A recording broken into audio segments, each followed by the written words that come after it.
नमस्कार, मी साक्षी राऊत अलिबागहून श्री मृण्मय एंटरप्राइजेसची ओनर आहे. कोणीच म्हटलंय ग्राहक जोडायचे असतील तर फक्त ऑफर्स घेऊन चालत नाही. तर ग्राहक जोडण्यासाठी बेस्ट क्वालिटी आणि बेस्ट सर्व्हिस द्यावी लागते. येस, आम्ही बेस्ट क्वालिटी आणि बेस्ट सर्व्हिस घेऊन आलेलो आहोत. बेस्ट आपले सॅनिटरी नॅपकिन जे अँटी कॅन्सर, अँटीबॅक्टेरियल आहेत, डिस्पोजेबल आहेत आणि फुल 100% कॉटन आहेत. सेम त्याच्यात एक्सेल आणि डबल एक्सेल साईज येणार आहे आणि डेली यूजसाठी पॅन्टी लायनर येणार आहे. सेकंड आपलं प्रोडक्ट आहे आयुर्वेदिक कॉस्मेटिक स्किन केअरमध्ये येतील हे. आयुर्वेदिक कॉस्मेटिक म्हणजे जे आपल्या भारतामध्ये पारंपरिक चालत आलेले आहेत, त्याला खूप महत्त्व आहे. अशा आयुर्वेद घटकांपासून बनवलेले जे लॅब टेस्टिंग केलेले आहेत आणि ऑल स्किन आणि ऑल एजसाठी हे आपले कॉस्मेटिक आहेत. ह्याच्यामध्ये day cream, night cream, face pack, aloe vera gel जे ट्रान्सपरंट आहेत, लिप बाम येईल, गाईच्या तुपापासून बनवलेले लिप बाम आहे, उटणं पावडर आहे, वॅक्स पावडर आहे, मुलतानी मिट्टी आहे, ॲसिडिटीसाठी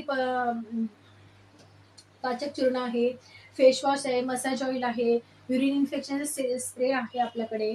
असे खूप छान छान प्रोडक्ट आहेत. आपल्याकडे उटणं सोप आहे जे स्किन आपली सॉफ्ट ठेवण्याचं काम करते. हे सोप आहेत ना, हे डोळ्यामध्ये फेस केलं तरी झोंबणार नाही. त्याच्यामुळे आपण हे लहान मुलांना सुद्धा यूज करू शकतो.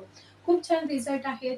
तर हे सगळे प्रोडक्ट घेऊन मी आपल्यापर्यंत एक छान संधी घेऊन येत आहे.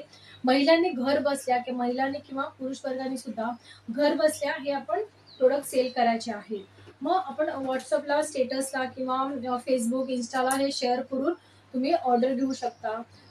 छान याच्यात मार्जिन पण आहे. आम्ही होम शॉपी देतो. ऑल महाराष्ट्र आपण होम शॉपी देतो. महाराष्ट्राच्या बाहेर सुद्धा माझे होम शॉपी गेलेले आहेत. सो तुम्हाला सुद्धा घर बसल्या काही इन्कम घ्यायचं असेल, जे लहान मुलांना सांभाळून तुम्ही इन्कम घेऊ शकता. फक्त कमीत कमी 5,000 चा माल घ्यायचा आहे, जो डिस्काउंट प्राइसने तुम्हाला मिळेल, तो तुम्ही एम-आर-पीनी सेल करायचा आहे. चला तर मग लवकरात लवकर मला दिलेल्या नंबरला कॉन्टॅक्ट करा. 777-0020084. नंबर एकदा पुन्हा ऐका, 777-0020084. धन्यवाद गरुड जेफ फाउंडेशन. आज तुमच्यामुळे मला ही संधी मिळालेली आहे. खूप खूप धन्यवाद.